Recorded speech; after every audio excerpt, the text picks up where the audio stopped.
Hello বন্ধুরা, চলে এসেছি নতুন একটা ভিডিও নিয়ে। আজ দেখাবো চিকেন পকোড়া রেসিপি। খুব সহজভাবে তোমরা বাড়িতে বানিয়ে নিতে পারবে। তো দেখো এটা কিভাবে হচ্ছে, আর সবাই ট্রাই করো।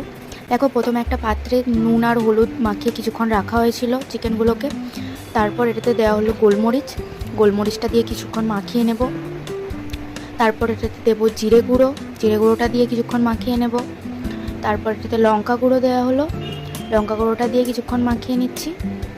তারপর এটাতে যাচ্ছে কর্নফ্লাওয়ারটা তোমরা ভালোভাবে মিক্স করবে ওর সাথে। তারপর একটা ডিম, তোমরা একটা দুটো জটা কুচি দিতে পারো। তো ওটা দিয়ে ভালো করে দেখো ম্যারিনেট করে নেওয়া হচ্ছে। এরপর একটা কড়াইতে তেল গরম করতে দেওয়া হয়েছে। তেলটা ধোঁয়া ছেড়ে দিলে বুঝবে যে তেলটা হয়ে গেছে। তারপর এক এক করে এটাকে তেলে ছেড়ে নেবে। তারপর আস্তে আস্তে দেখবে যখন একটু লাল লাল রং হয়ে আসবে ওটা, তখন বুঝবে আস্তে আস্তে এটা হয়ে আসছে। তারপর ভালো করে উল্টে পাল্টে নিয়ে যখন একদম পুরো বাদামি রং হয়ে যাবে তখন এটাকে তুলে নেবে, দিয়ে প্লেটে সার্ভ করে দেবে। দেখবে আমাদের চিকেন পকোড়া রেডি।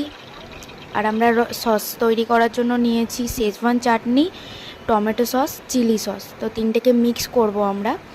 মিক্স করে একটা নতুন ধরনের চাটনি তৈরি করেছি, সস যেটাকে বলি।